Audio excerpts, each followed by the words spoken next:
예, 오늘 좀 제목 좀 따라해 봅시다. 하나님의 뜻 기회. 하나님의 뜻 기회. 예, 계속 하나님의 뜻이라는 주제를 가지고 말씀을 보고 있죠.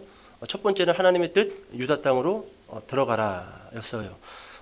곧 그것은 하나님께서 다윗의 무엇을 테스트하려고 했던 거죠? 순종입니다. 유다 땅으로 모압 지방에서 유다 땅으로 많은 사람들을 데리고 들어가면은 그냥 딱 걸리죠. 혼자서는 뭐 숨어도 뭐 괜찮겠지만 이거 뭐 숫자가 많아졌단 말이죠. 그러니까 하나님의 뜻 유다 땅으로 들어가라. 자, 너 목에 칼 들어와도 순종할 수 있겠느냐? 딱 그거 보는 거예요. 비록 본문에는 하나님의 그 다윗의 순종을 봤다라고 우리가 기록되어져 있지는 않지만 이 역사서를 통해서 우리가 묵상할 때 충분히 하나님께서는 다윗의 순종을 봤어요. 두 번째 하나님의 뜻 뭐였죠? 지난 시간이었는데 어디를 구원하라? 잘 기억 안 날 거예요. 지명 이름이 좀 생소해서 그일라. 따라해 봅시다. 그일라. 네, 큰일라가 아니에요. 그일라를 구원하라. 한참 다윗은 헤레스풀에 숨어 있는데 이 그일라 지역에 블레셋 사람들이 들어와서 곡물을 탈취하고 사람들을 죽이고 여자들을 잡아가고 소문을 듣지요. 자, 이때 뭐 여러분들이 다윗쯤 되는 그런 위치에 있다라고 한다면 내가 뭐 이 나라의 왕인가? 근데 왕 맞지요. 근데 실질적으로는 아직 왕이라고 하기에는 좀 많이 미흡하잖아. 뭐 미흡한 정도가 아니라 아직 뭐 출발도 안 됐단 말이죠. 하지만 왕이란 말이에요. 왕이란 말이죠. 겉보기에는 거지 같다 할지라도. 그러니까 우리가 여러분 물론 이제 두 번째 하나님의 뜻 그일라를 구원하라라고 했었을 때 하나님은 다윗의 그 왕 될 자격. 왕은 누구를 보호해야 돼요? 백성이죠. 자기 잘 먹고 뭐 잘 입고 그러려고 왕 된 거 아니잖아요. 우리나라 좀 정치인들도 좀 빨리 좀 정말 이제 정치인들을 놓고 기도를 많이 해야 됩니다. 그만 언제까지 지역 싸움하고 흑백 진영 이렇게 갈라치게 해가지고 교회도 두 개로 갈라지고 민족도 두 개로 갈라지고 이런 보수니 진보니 보수니 거기에 놀아나지 마세요. 하나님께서는요 로마서를 보면은 대한민국이라는 나라를 세우려고 우리를 부르신 것이 아니라 하나님의 나라를 완성케 하시기 위해서 우리를 불렀어요. 하나님의 나라를 완성하기 위해서 우리가 달려가면은요 대한민국은 행복한 나라 됩니다. 광화문에 가서 기독교인들 태극기 흔들 게 아니라 그 시간에 정말 기도하세요. 복음 전하시고요. 태극기 흔든다고 해가지고 우리나라가 여러분 온전한 나라 되는 게 아니에요. 보수니 진보니 보수니 그렇게 싸워가지고 될 문제가 아니에요. 아니란 말이죠. 더 기도하시고 더 복음을 증거하시고 양쪽으로 찢어진 이 민족의 이 아픔을 어떻게 하면은 기독교가 하나로 만들 건가 이것을 고민해야 되는데 이 교회 안에서도 나는 보수니 너는 진보니라고 하면서 예수 그리스도께서 스스로 십자가에서 달리신 그 사건을 오히려 찢어버리는 그런 일들을 하고 있어요. 좀 답답할 따름입니다. 이게 여러분 뭐 성도들의만 문제가 아니에요. 목회자들 모임도 가면은요, 딱 진보, 여기는 보수 해가지고요, 이쪽은 친일 세력이니, 이쪽은 잡발이니 뭐 하면서 저는 이렇게 사이에서 가만히 보고 있으면은 어이가 없어요. 누가 친일이고 도대체 누가 잡발이냐라는 거예요. 물론 조금 그런 성향이 있을 수도 있지요. 어떻게 완전히 흑백 논리로 그렇게 한쪽을 매도하고 나는 백이고 너는 흑이다. 여러분 한쪽 진영이 완전히 백일 수 있어요? 거기는 잘못한 게 없어요? 그러면 저쪽이 흑이라고 하면은 거기는 잘한 것도 없나요? 근데 우리는 무조건 양쪽 진영 다 백군이야. 저쪽이 막 빨간색이라고 그러고 검은색이라고 그러고 그러면 안 돼요. 어쩌다가 여기까지 왔는지 모르겠지만 오늘 주제를 조금 비껴나가긴 했지만 두 번째로는 그거였어요. 네가 정말로 이 이스라엘의 왕이라고 한다면 내 백성 구원해봐라. 하나님 저는 거지 같은데요? 가진 것도 없는데요? 무기도 없는데요? 아니요. 가봐. 가서 딱 구원하죠. 자, 그걸 봤던 거예요. 자, 세 번째 하나님의 뜻 뭐라고요? 기회. 자, 오늘 이 기회라는 것이 무엇인지에 대해서 아마 설교 말미쯤에 우리가 좀 정리를 해보도록 하겠습니다. 자, 이제 이 사무엘상 24장이 이제 들어가면서 사무엘상은 이제 얼추 이제 마무리 단계로 이제 들어갑니다. 이제 거의 끝났어요. 다 끝났습니다. 이제 조금 있으면은 이제 사울은 요나단과 함께 전쟁터 한복판에서 이제 전사하게 됐죠. 자, 오늘 이 24장은요 사울 왕의 약간 이 병적인 이 고집스러움을 함께 안고 24장이 출발되었죠. 여러분들도 좀 그런 병적인 고집스러움이 있나요? 근데 그게 좋은 건 아니에요. 누가 봐도 나쁜 것이다라고 계속 옆에서 이야기를 해도 병적으로 집착하고 병적으로 고집스러운 것들이 우리마다 있지요? 있어요. 한두 가지씩은 우리가 다 가지고 있습니다. 자, 먼저 우리 1절과 2절 말씀 같이 한번 읽어보도록 하겠습니다. 자, 시작.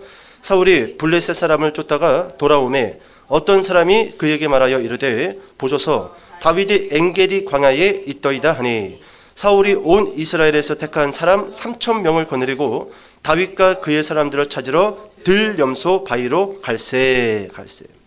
자, 봅시다. 여러분, 이 본문은요, 이 군 부대에서 좀 빡센 훈련을 받은 사람들은요, 이 본문을 읽으면은 이거 왕이 좀 제정신이 아니구나라고 탁 들어옵니다. 왜냐하면 여러분, 지난 시간에 이 23장이 마무리 질 무렵 그일라 사람들이 다윗을 배신하잖아요. 사울에게 고자질하잖아요. 그 일로 인해 가지고 다윗이 진짜 막 얼마나 막 이쪽 강야 저쪽 사망 요쪽 사망 요쪽 사망 막 사울은 뒤에서 쫓고 그냥 그게 막 며칠 몇 날을 그렇게 막 정신없이 다녔단 말이죠. 그리고 나서 이제 얼추 다윗을 잡을까 했는데 그때 마침 블레셋이 이스라엘에 탁 침공합니다. 자, 그 소식을 듣고 다윗 쫓던 일을 잠깐 멈추고 블레셋과 가서 한판 이제 전투를 벌입니다. 자, 그러면 이런 전투가 무슨 주먹 싸움입니까? 이때 이미 벌써 여러분 이 철기 이 문명이 시작되어졌어요. 우리나라에서는 아닐지 모르겠지만 이미 벌써 이 사사기에서는요 철병거가 등장을 합니다. 여러분, 블레셋은요 창과 칼이 이스라엘보다도 압도적으로 뛰어났던 무기를 가지고 있었던 나라예요. 그럼 이 나라와 그렇게 오랜 시간의 전쟁은 아니지만 그래도 전투를 며칠 몇 날을 했단 말이죠. 그럼 이스라엘 안에 전사자와 부상자들이 대거 나타나겠죠? 그러면은 일단 전쟁이 맞춰졌습니다. 그럼 사울왕은요 적어도 이 전쟁을 했던 이 군인들을 데리고, 물론 이제는 이 사람들이 갑자기 그 단어가 생각이 안 나는데 이 사람들을 그냥 농민이었다가 부르면은 호출하면은 또 갑옷 입고 싸웠던 그런 민병대 같은 그런 조직이란 말이지요. 그러면 이 블레셋과 싸울 때 얼마나 많은 사람들이 다치고 죽었겠냐라는 거예요. 강력한 철기 문명을 갖고 있었던 블레셋인데, 그러면은 곧장 이스라엘로 가가지고 그 사람들 집으로 돌려보내든지 아니면은 어떤 지역에 가서 그들을 치료하는 역할을, 또 쉬게 하는 역할을 왕이 진두지휘를 해야 된단 말이죠. 근데 본문을 보니까 블레셋 사람을 쫓다가 돌아오매 1절에 어떤 사람이 그에게 말하여 이르되 보소서 다윗이 엔게디 광야에 있더이다 하니, 자, 이쯤 되면 여러분이 사울이에요.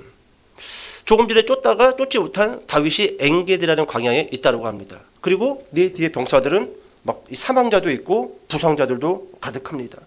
부상을 당하지 않았대도 여러분들 정말로 이 군복 입고요 한 일주일만 야산으로 뛰어다녀 보세요. 밖에서 밥 알아서 해먹고 사람 눈 돌아갑니다. 이 정신 분열아요. 저도 이등병 때요 이 장마철에 일주일 동안 이 야외에 훈련 나가가지고 우리 소대끼리 기동하는데요. 이야, 그 장대 같은 비를 맞고 씻지도 못하고 그대로 자고 그대로 일어나가지고 워커나 이미 속옷도 다 젖었는데 땀에 비에, 근데 그대로 일어나서 밥인지 뭔지 그냥 생쌀 같은 거 그냥 불 때워가지고 그 논두렁에 그 농약 그 흐르는 그 물 떠가지고 밥해 먹고 또 행군하고, 이거 일주일만 하면 눈 돌아갑니다. 멘붕 와요. 내가 한 달 전까지만 해도 에어컨 있는 교회에서 청년부들하고 할렐루야 이러고 있었는데, 야, 이게 진짜 받아들여지가 않아요. 이게 받아들여지지가 않아요. 냉장고에 언제든지 물 넣으면 음료수와 아이스물이 있었는데 산속에 무슨 물이 어디 있어? 지금 막 농약탄 그런 막 농가에 그런 물 흐르는 거 그거 받아가지고 밥해 먹고 있는 지점인데, 야, 눈 돌아가요. 여러분, 이쯤 되면은요 사람이 맛이 가요. 근데 지금 사울은 그렇게 지치도록 지친 병사들을 데리고 이스라엘로 복귀하다가 다윗이 엔게디 광야에 있다라는 소식을 듣고, 그러면 정상적인 리더자라고 한다면은 어떻게 해야 될까요? 완전히 지금 멘탈 나간 군인들 데리고 다윗 쫓으러 다시 엔게디로 가야 될까요? 아니면은 곧장 이스라엘로 들어가서 이들을 치료하고 전사자들은 가족에게 보내고 부상자들은 치료해주고, 여러분들은 어떤 걸 택할까요? 택하시겠습니까? 다윗 잡으러 가요? 아니에요. 간들 못 잡아요. 간들. 근데 사울은 어디를 택했을까요? 거기 3,000명 뽑습니다. 또 3,000명을 뽑아가지고 2절에 보니까 사울이 온 이스라엘에서 택한 사람 3,000명을 거느리고 다윗과 그의 사람들을 찾으러 들염소 바위로 갈새. 여러분 리더 한 사람 잘못 뽑으니까 누가 고생해요? 백성들이 고생하잖아요. 자, 결국 사울 왕은 다윗이 숨어있는 엔게디 광야에 도착을 합니다. 그리고 그 엔게디 광야에서 2절에 보니까 들염소 바위가 있는 곳에서 다윗의 흔적을 찾기 위하여 병사들을 풀어서 수색을 벌이기 시작을 합니다. 자, 그런데 여기서 사울 왕이요 갑자기 탁 배가 아픈 거예요. 아까 전에 저도 세경이가 먹다 남은 닭발 김밥인가요? 그거 먹고 나니까 갑자기 막 속이 안 좋더라고요. 교회 오는데 차 타고 괜히 매운 거 먹었다. 예배 전에는 먹는 거 아닌데 또 먹었다. 막 속으로 후회하면서 왔는데 이런 막 병사들을 풀어가지고 엔게디 광야 들염소 바위가 있는 곳에서 막 수색을 하고 있는 도중에 사울 왕이 갑자기 급똥이 메랍기 시작한 거예요. 그래가지고 한 동굴을 쓱 들어갑니다. 근데 그 동굴 안에 누가 있었던 거예요? 다윗과 그리고 그의 병사들이 깊은 곳에 숨어 있었다라는 거예요. 여러분 저는 이 대목을 볼 때마다 이 사무엘서의 저자가 무엇을 우리에게 좀 보여주고 싶었던 것인가?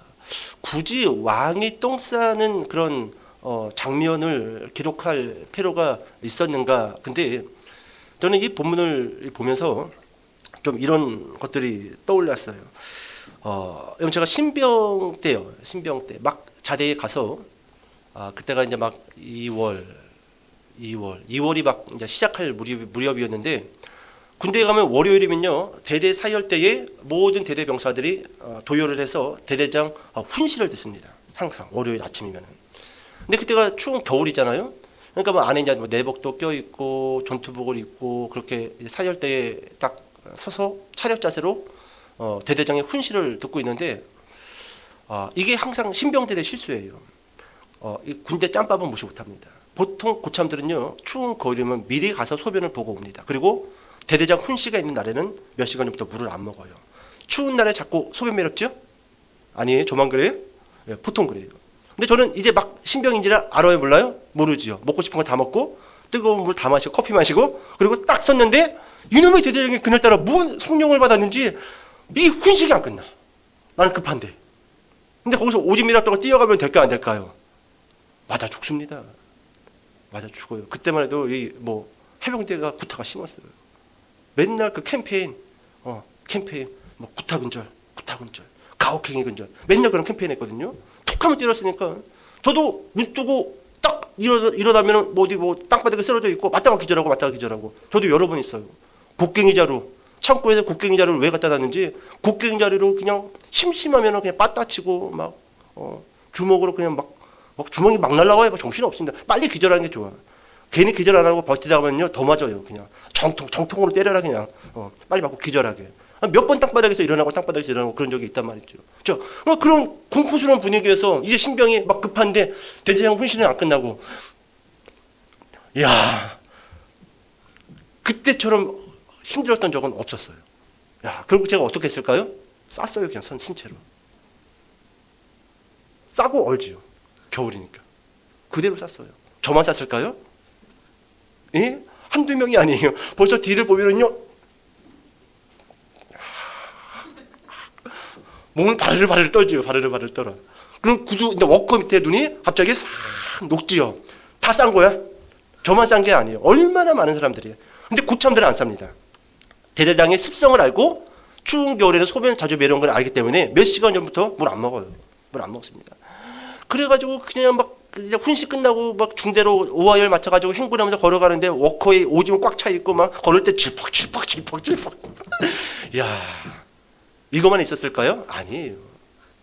2등병 때 상륙 훈련을 나갔는데 야 100km인지 200km인지 거의 35km 이 군장을 메고 행군을 하고 산을 타고 막 그렇게 하는데 좀 오줌 좀 싸고 가야 될 거 아니에요. 근데 이놈의 중대장이 이제 돌격 앞으로 상륙군이 언제 오줌 쌀 시간이 있냐. 똥도 바지에다 싸라 그럴 판인데 그냥 막 가는 거예요. 고참들은 보통 이게 소변을 어떻게 보느냐 하면은 행군 맨 앞에 있던 고참들은요 뒤로 싹 빠습니다. 그래가지고 중간 사이에 껴가지고 걸어가면서 소변을 싸요. 걸어가면서 자크를 내리고. 저도 그걸 보고 고참한테 저도 소변 빨리 넣어요 이 자식아. 알겠습니다. 그래가지고 막 도로로 막 행군하는데 도로에 막 일반인들 버스도 지나가고 택시기사도 지나가고 여성 운전자도 지나가는데 그게 뭐가 중요해? 여기서 오줌 싸면은 이 행군이 언제 끝날지 모르는데 또 워커에 또 오줌 차고 발 다 부러뜨리고 얼마나 이게 부든지 말든지 그냥 어차피 뭐 위장크림 발랐겠다 뭐 얘인지 누군지 알겠어? 그리고 오줌 싸면서 행군했던 적이요 한두 번이 아니라는 거예요. 자, 여러분 봅시다. 제가 왜 이렇게 이 군대 얘기를 길게 했는가? 보통 이런 실수가요 신병들과 이병들에게서 나타난다는 거예요. 아직 미숙한 군인들. 오늘 여러분 사무엘서 저자가요 사울 왕이 지금 엔기디 광야에서 수색대를 착 뿌려가지고 수색 중에 잠깐 얘들아 무슨 일입니까 왕이시여 나 똥이 매렵다 잠깐만 기다려라. 이 모습이 딱 제가 봤을 때는요 사울의 뭔가 고집스러움과 어리석음 그리고 어린 아이 같은 이등병 같은 모습을 보여주고 있다는 거예요. 그렇지 않고서는요 굳이 갑자기 왕이 수색을 시작하려는 이 찰나에 똥이 매려가지고 동굴로 들어갔더라. 이걸 기록할 필요가 있을까요? 아니에요.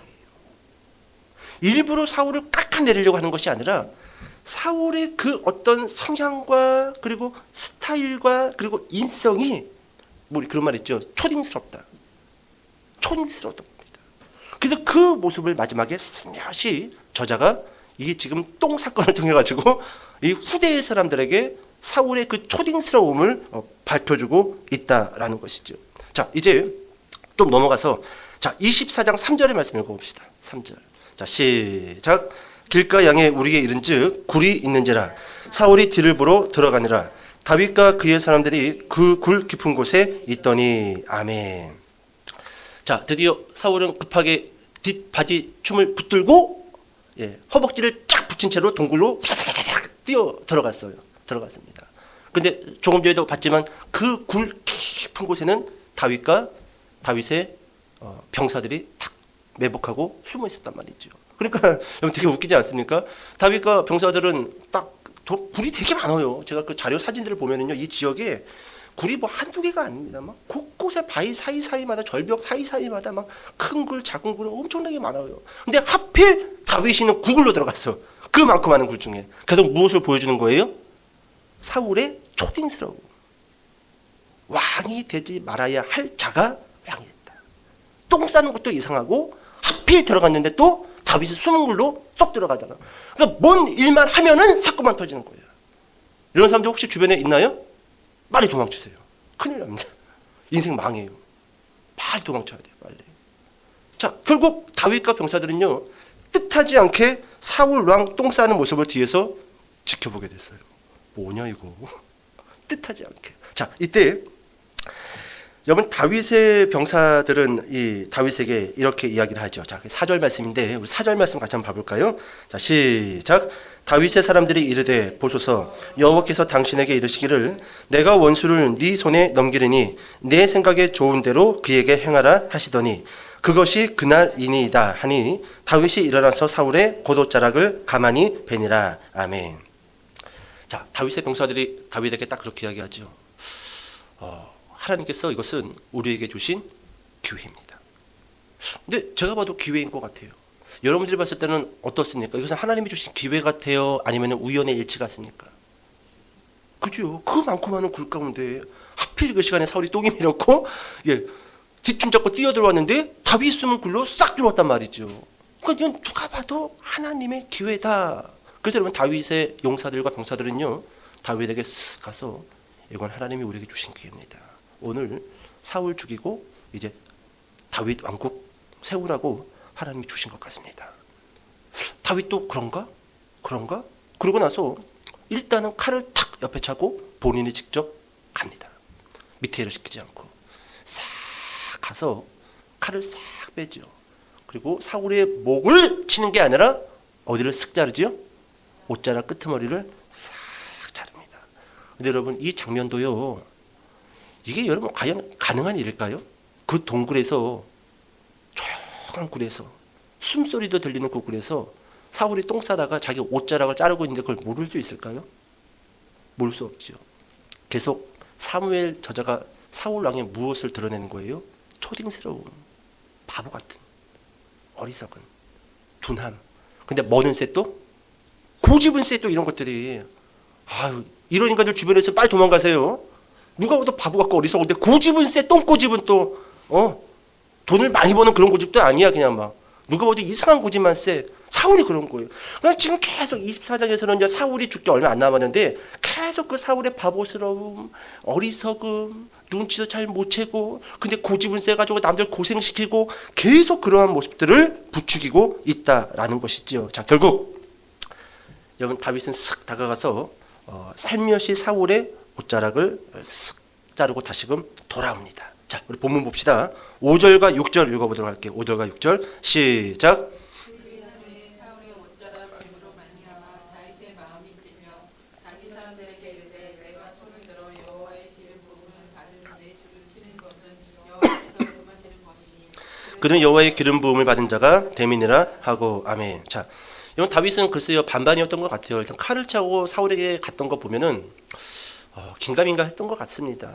누가 봐도라도 기회인 것 같은데 그렇잖아요. 여기서 사울 목을 탁 쳤으면요 이제 끝인 거예요. 그날부터 다윗의 왕국은 출발하는 거 아니겠습니까? 고생 끝, 행복 시작 아니겠어요? 그런데 여러분 다윗은 사울의 목을 친 것이 아니라 사울의 옷자락을 슬그머니 잘라서 돌아왔습니다. 그리고 나서 그 이유에 대해서 이렇게 6절에서 이야기하지요. 여호와의 기름 부음을 받은 자를 치는 것은 여호와께서 금하셨다 말합니다. 자, 여러분 이 말씀 보통 여러분들이 현실 세계에서 보통 어떨 때 많이 들었지요? 여호와께 기름 부음 받은 자를 치는 것은 여호와께서 금하셨다. 우리가 살고 있는 이 현실 세계에서 여러분들이 어떤 상황에서 이런 이야기를 많이 들었나요? 목사의 어떤 그 부조리와 비리와 비합리적인 모습들에 대해서 성도들이 이야기를 할 때 보통 어떤 고집센 목사들은 여호와께 기름 부음 안수받은 목사에 대해서 자꾸 비판하면 저주를 받을지어다. 들어봤어요? 안 들어봤어요? 저주 안 받아요. 저주 안 받습니다. 여러분 잘못된 것은 잘못됐다라고 말하는 게 좋은 거예요. 그게 하나님의 뜻입니다. 그리고 목사를 위한 거예요. 예. 그렇다고 해서 면전에 대해서 자꾸 소리 지르지 말고 좀 인격을 갖추고, 인격을 갖추고. 여러분 이 앞전에 다윗이 모압 지역으로 도망쳐 숨어 있을 때 어떤 선지자가 왔죠? 갓 선지자가. 본문에서는 깔끔하게 하나님이 유다 땅으로 가래라고 하지만 제가 봤을 때는요 그렇게 고분고분하게 말하지는 않았을 것 같아요. 어찌 이 나라의 왕으로 세움받은 자가 나라를 버리고 모압 지역에 숨어 있습니까? 당장 유다 땅으로 돌아가십시오. 겁쟁이야. 이 겁쟁이 같은 애라고. 키도 조그만 게. 그럼 그 갓 선지자는 저주받아야 돼요? 아니에요. 아니에요. 여러분 다윗이 우리아의 아내 밧세바를 범했을 때 선지자가 와가지고 당신이 그 잠이다 라고 했었을 때, 면전에 대고 있었을 때, 그러면 그 선지자는 여호와의 이 기름 부은 왕 앞에 대들었으니까 저주받을 선지자입니까? 아니에요. 하나님의 뜻입니다. 하나님의 뜻이에요. 여러분 목사들이나 그리고 이번 교회의 잘못된 모습들을 우리가 봤었을 때는요 비판을 해야 되지만 그 비판을 위한 비판이 되면 될까요? 안 될까요? 안 돼요. 먼저 자신을 돌아보고 신중하게 그 문제에 대해서 어떻게 하면 더 나은 결정과 방향으로 갈 수 있을까에 대해서 이야기할 줄 알아야 되고 그리고 고민할 줄 알아야 됩니다. 알아야 돼요. 절대로 이 말은 목사들의 그리고 사역자들의 방패막으로 쓰라고 하나님께서 사무엘상 24장에서 주신 말씀 기다 아니다? 아니다. 근데 어찌됐든지 간에 여러분 다윗은요 사울을 죽일 수 있었지만 그 기회를 살리지 아니하고 여호와께 기름 부음 받은 자이기 때문에 나는 그를 손대지 않겠다라고 그 이유에 대해서 선언을 합니다. 저는 이 부분을 좀 이렇게 정리했어요. 다윗은 기회를 포기하고 원칙을 붙잡았다. 기억하시기 바랍니다. 다윗에게는 기회보다도 무엇이 더 중요했던 겁니까? 원칙이에요. 원칙.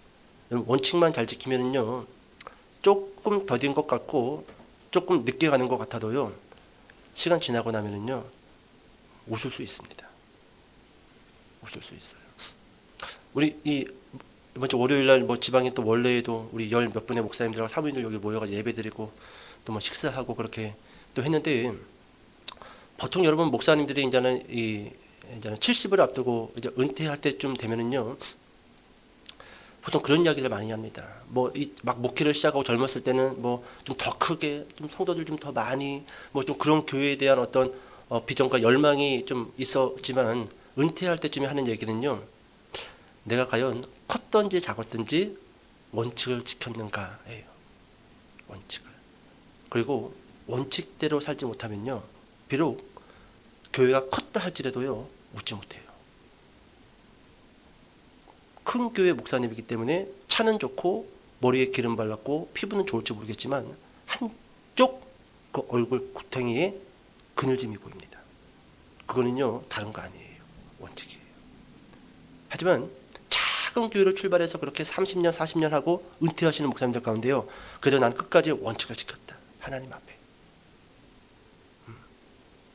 나는 원칙을 지켰다. 이런 목사님들은요, 항상 대범합니다. 이런 사람들을 여러분 세상이 감당하지 못하는 사람들이에요. 다윗은 무엇을 붙잡았다고요?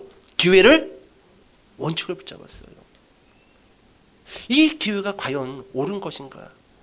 눈으로 봤을 때는, 주변 사람들의 그 권유를 듣고 봤을 때는 이게 정말로 하나님의 뜻인 것 같기도 한데, 그래도 일단은 하나님이 세운 자이기 때문에 하나님께 맡기자라고 툭 하나님께 그 바톤을 넘겨버리죠.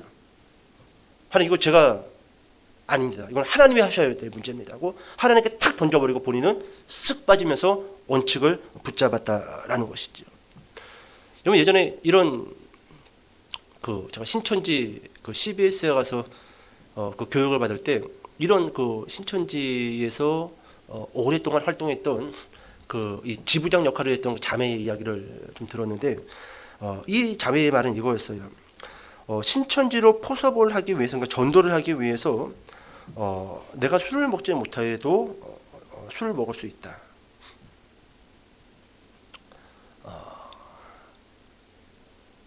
여러분, 제가 아주 오래전에 잠깐 일했던 그 업체 사장님이, 그 사장님의 사모가 어떤 그 단체에서 신앙생활하는지 모르겠지만 이단이었던 것 같아요. 그래서 이 사장님을 전도하려고 그 와이프가 다니던 교회에 전도팀들이 자주 와서 전도를 했는데, 그때 이 사장님이 농담 반 진담 반으로 그렇게 한번 이야기를 했답니다. 그럼 내가 그 교회 가면은 나랑 하룻밤 잡시다 했대요. 그 여자분한테. 그때는 그 여자분이 우리 교회만 온다라고 한다면 잘 수 있습니다라고 했대요. 그래가지고 쌍욕을 하고 내쫓았대요. 그래서 내가 안 가는 거라고, 너희들한테. 여러분, 목적을 달성하기 위해서 과정을 무시하면 될까요? 한 사람을 전도하기 위해, 한 사람을 우리 교회로 데려오기 위해서 나는 술을 안 먹지만 그 친구가 술 먹을 수 있다. 이게 과연 옳은 걸까요? 하나님이 술 못 먹게 해가지고 전도를 못 하시는 분일까요? 아니에요. 아니에요. 여러분, 다윗은요, 다시 한번 우리가 새길 필요가 있어요. 기회를 포기하고 원칙을 붙잡았다는 겁니다. 목적을 이루기 위해서 과정을 무시하면 된다, 안 된다? 안 된다. 안 된다. 그래서 여러분, 성도는요, 세상 사람들보다 더딜 수밖에 없어요. 느릴 수밖에 없습니다. 무엇을 지켜야 되기 때문에? 과정을 지켜야 되기 때문에. 과정 무시하고 목적으로 간다라고 한다면 여러분, 더 빨리 갈 수 있어요. 더 빨리 재산 모을 수 있습니다. 얼마든지 변칙적인 방법 많아요. 하지만 성도는 목적과 과정이 다 올바라야 한다라는 것이죠. 자, 이제 사울도 용문을 마치고 밖으로 나왔고, 잠시 후 다윗과 용사들도 그 동굴에서 나옵니다. 그리고 사울이 저만치에 갔을 때 다윗이 산 기퉁이 한켠에 올라가서 사울에게 뒤통수에다 대고 소리를 들으죠. 소리를 질러요. 왕이시여, 왕이시여. 우리 말씀 하나 읽어볼까요? 자, 24장 16절 한번 17절 같이 한번 읽어봅시다. 24장 16절 17절. 자, 시작. 다윗이 사울에게 이같이 말하기를 마침에 사울이 이르되 내 아들 다윗아 이것이 내 목소리냐 하고 소리를 높여 부르며 다윗에게 이르되 나는 너를 학대하되 너는 나를 선대하니 너는 남자와 의롭다. 아멘, 아멘. 여러분 다윗이 먼 거리를 유지한 채 사울 왕에게 방금 전에 있었던 이야기, 사람들이 당신의 목을 치라고 했습니다. 하지만 나는 그 기회를 붙잡지 아니하고 원칙을 지키기로 했습니다. 하나님께서 일하실 겁니다. 저는 절대로 왕에게 손대지 않았습니다. 주변 사람들은 내가 당신의 왕권을 차지하기 위해서 당신에게 반란을 일으키고 당신을 죽일 거라고 하지만 오늘 이 사건을 통해서 당신은 기억하십시오. 나는 절대로 악인이 아닙니다. 나는 당신에게 반란을 일으킬 이유도 없고 그럴 마음도 없습니다. 라고 창 못을 박아요. 이 다윗의 이야기를 듣고 여러분 사울이 방금 읽었던 본문에서 이렇게 이야기하는 거예요. 16절 다시 한번 봐보세요. 다윗이 사울에게 이같이 말하기를 마치면 사울이 이르되 내 아들 다윗아 이것이 네 목소리냐 하고 소리를 높여 울며. 여러분 사울이 처음으로 뭐라고 이야기하죠? 내 아들 다윗아. 여러분 사무엘상에서요 사울 왕이 다윗에게 처음으로 내 아들 다윗아라고 부르는 대목이에요. 이 앞전까지는요 사울은 한 번도 다윗을 다윗이라고 부른 적이 없습니다. 뭐라고 불렀을까요? 이새의 아들. 이새의 아들. 근데 지금 뭐라고 불러요? 그냥 다윗도 아니고 내 아들 다윗아. 다윗아. 우리 어렸을 때 방공 포스터 많이 그렸죠? 그럼 보통 때려잡다 공산당 위에다가 한 글자 딱 쓰고 나서 뿔 달린 도깨비 하나 딱 그리고 손 하나 방망이 들고 있는 거 딱 그립니다. 국민학교 때 보통 대부분 이 공산당을 직접 보지 않았던 이 초등학생들과 이 유치원생들은요 공산당은 도깨비라는 인식이 강했어요. 그런데 어느 날 텔레비에서 간첩이 잡혀가지고 방송에 나오는데 똑같은 아저씨예요. 그냥 보통 사람입니다. 뼈짱 마른 북한 사람들. 그때 인식이 바뀌는 거예요. 지금까지 학교에서는 공산당 하면 도깨비, 뿔난 놈들, 몽둥이로 때려서 죽여야 되는 놈들 그렇게 생각했는데 텔레비에서 북한 사람들을 보니까 더 왜소해, 더 말랐어, 더 늙었어, 더 가난해. 그때 바뀌는 거예요 인식이. 우리가 잘못된 인식을 갖고 있었네. 여러분 사울이 그런 거예요.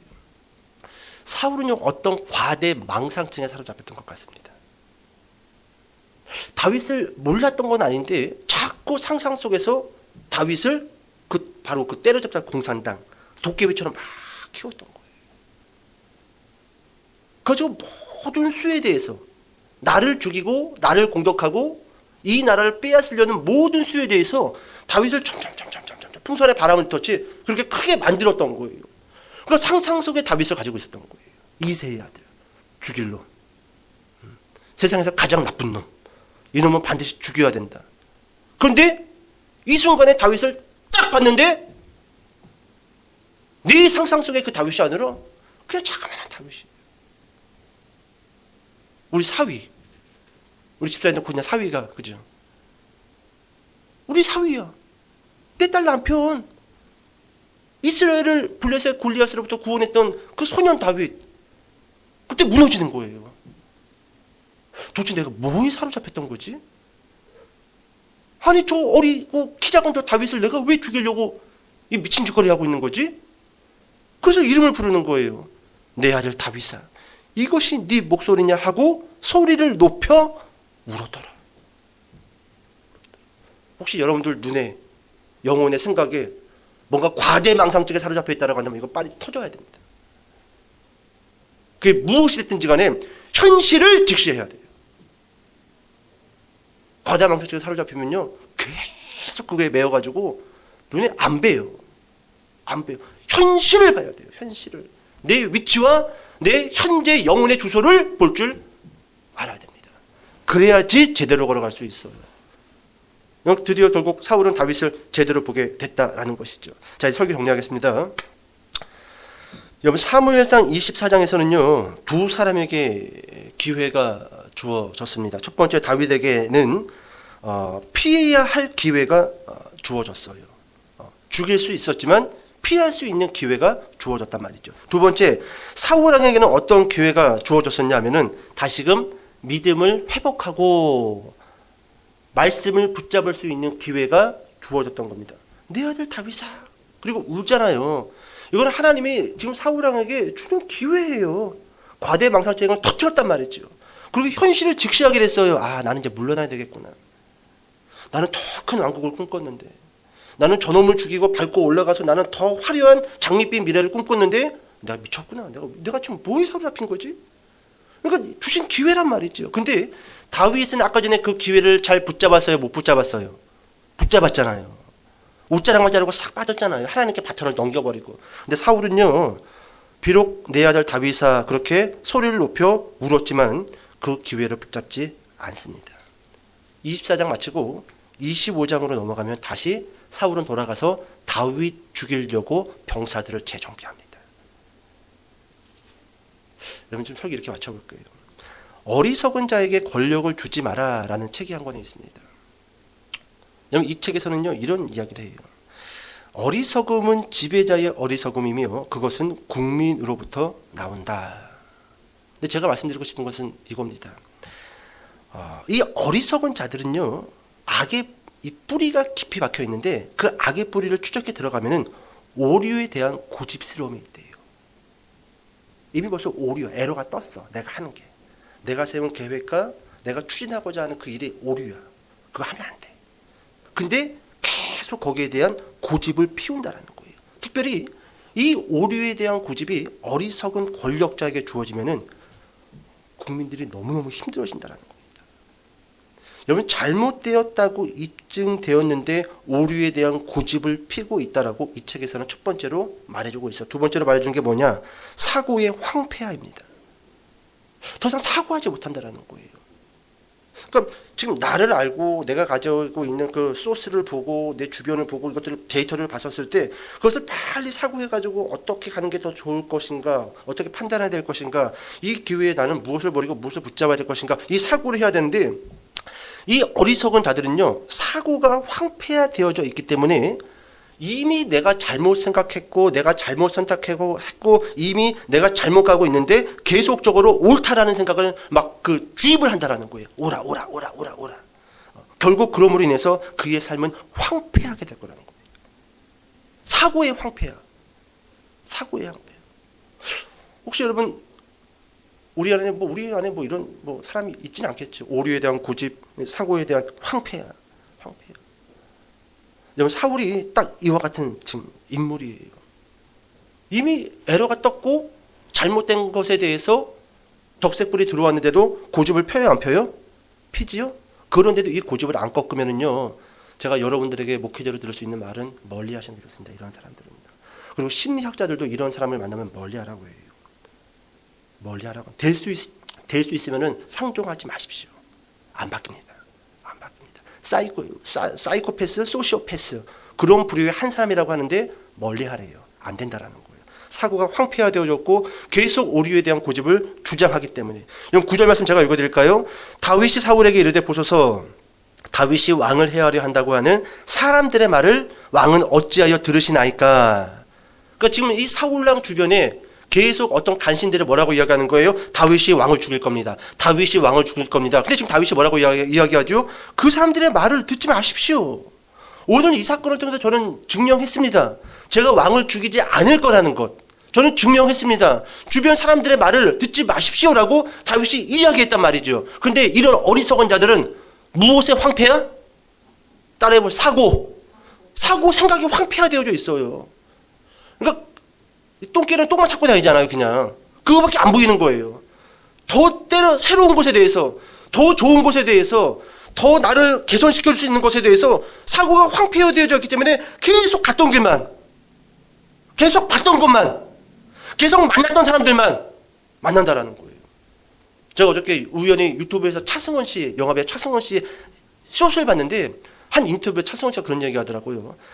저는요, 제가 왜 이 자리까지 오게 됐는지 하나의 비결이 있습니다. 그러니까 그 비결이 뭡니까? 라고 사회자가 물어보니까 이렇게 이야기하더라고요. 저는요, 저를 압니다. 강성이고 남의 말 잘 듣지 않고 고집 있습니다. 그래서 저 같은 인간은요, 보통 자기보다 못한 사람들하고 같이 일을 하려고 한대요. 그래서 내가 편하니까. 근데 나랑 똑같은 강성, 나보다 뛰어난 놈이랑 일을 하면은 나는 강성이고 고집이 세고 말 안 듣는데 내 마음대로 하면 사는 인간인데 그럼 자기가 힘들 때 그리고 맨날 싸움밖에 안 일어나는데 그래서 보통 자기 같은 스타일은 나보다 못한 놈들 나보다 못한 환경에서 그럼 내가 왕이 될 수 있대. 내가 마음대로 할 수 있으니까. 근데 차승원은 그렇게 선택하지 않았대요. 나는 항상 나보다 뛰어난 사람들, 나보다 훨씬 인품이 좋은 사람들, 나보다 창의력이 있는 사람들, 이런 사람들과 함께 일을 하려고 막 노력을 했대요. 그러면 가면 엄청 힘들대. 왜요? 내가 말하고 싶은 대로 말 못하고, 내가 먹고 싶은 대로 못 먹고, 내가 하고 싶은 대로 못하니까 엄청 힘드는데, 그 사람들하고 일을 하고 나면 내가 이만큼 커져 있대. 이만큼 다르고 이만큼 커져 있대요. 이게 차승원 씨가 지금 어떤 그 인기 반열에 오를 수 있었던 유일한 비결 가운데 하나라고 탁 이야기하는데, 저거다.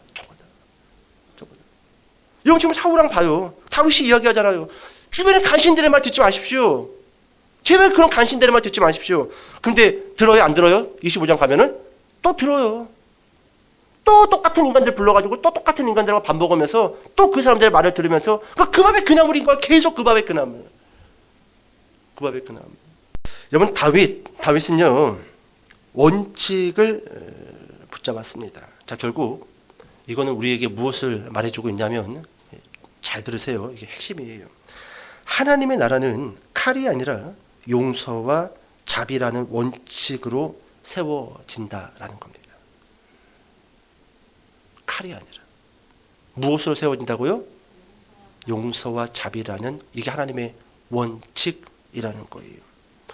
오늘 여러분, 하나님은요 우리에게요 사고의 황폐화에 갇혀있는 우리에게요 또 다른 돌아설 수 있는 기회를 주십니다.